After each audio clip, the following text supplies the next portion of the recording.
how do the immune system become what it is? And Yeah. probably a massive topic, but the essence of it. Yeah, I mean, it dates back millions of years because, like, as I said earlier, we need to have an immune system to survive. So from the earliest living things on the planet would have had a need for these immune defenses. And so it's been conserved throughout evolution for a really long time.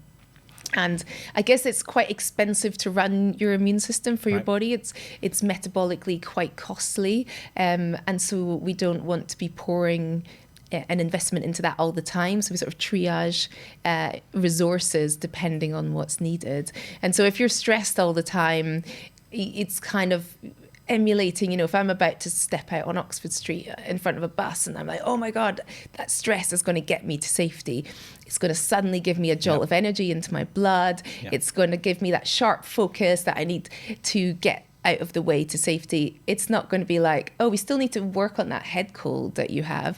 It's going to be like, immune system, not necessary right now. Let's focus on the immediate things. And I think when we're stressed all the time, it's going to say to the immune system, no, that's not the priority. The priority is like that sort of burning need to get to safety that never quite comes because it's like, your job, your career, the treadmill of life.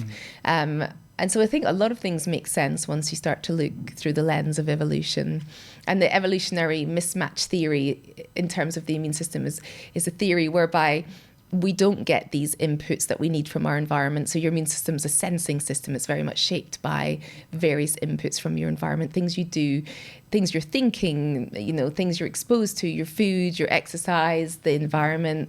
And when we don't get all the right inputs, it's like, it gets confused and then it starts acting up and we get things like allergies or autoimmune diseases. So it's a kind of very broad strokes way of saying that there's a mismatch between how our lives are set up and the things our immune systems need to work properly.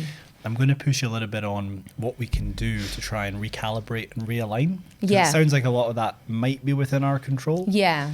But I wonder if we could just take a step back and talk about the immune system and the components.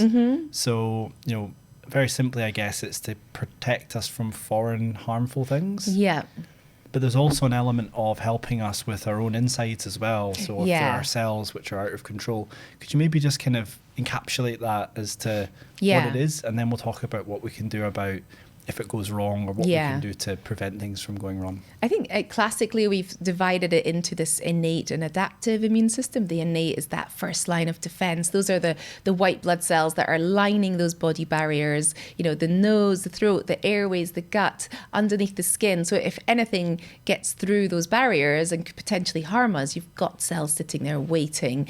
They've got little receptors on the surface that are looking for patterns of damage or danger that they can react immediately, raise that red flag and deal with the problem. And then you've got the adaptive immune system, which is a little bit more specific. And this is circulating around in your blood and lymphatics, in and out your lymph nodes, performing a bit of a surveillance function, looking out for things untoward. And that's the system that takes a little bit longer to get up and running. So it can take 5 days to get an adaptive immune response going.